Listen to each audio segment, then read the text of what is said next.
my diary that was published, when there must have been thousands of others written in Sarajevo. Diaries that were probably more fluent and packed with events more grave and devastating than those that my family and I, in our luck, escaped.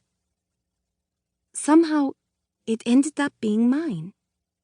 So when I managed to leave Sarajevo after 2 years of war, I felt a responsibility to talk, to tell the story, the truth, to let the people know. Somewhat accidentally, at the age of 13, I became a spokesperson for what was going on in my country. I believed that those who would hear me would do something to stop it.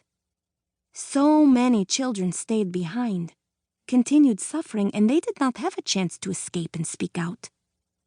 Cold and hungry, they were being killed every day, and a great injustice was happening.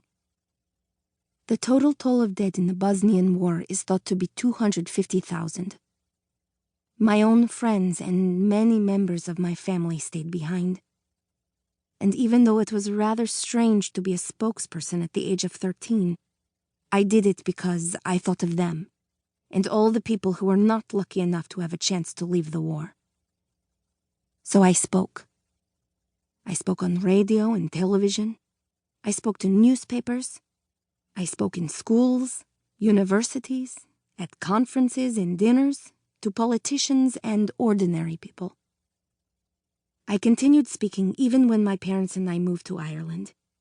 Even when the war in Bosnia officially ended in 1995, because I felt it was important for people to hear about what it is like to be living in war, without freedom, without a normal life, with constant fear. People have often asked me whether I find it painful to recount my own experiences over and over again. Wouldn't I like to leave it all behind and make a life that did not include the war? For me, speaking about the war, raising awareness about conflict and in particular children and ordinary people caught in the conflict, is almost a physical part of me, one I wear every day like my own brown hair.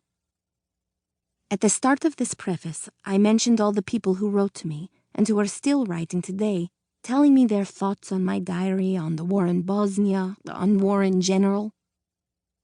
These moving missives came and still come from people ranging from the age of 10 all the way up to grandmothers and grandfathers across the world. I have been so overwhelmed and so touched by all of them. Their writings have been filled with questions. Where am I now? What happened to my friends, neighbors, parents? Do I still keep a diary? Do I have a new pet? Do I have a boyfriend? Do I still like Madonna and Michael Jackson? Have I ever gone back to Bosnia? Well, here are some answers.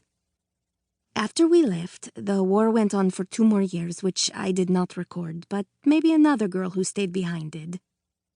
Everyone mentioned in the diary remained in Bosnia, although eventually my uncle Bratzo, my cousin Malika, and my best friend Mirna managed to leave Bosnia, and all 3 of them came to live with us in Paris.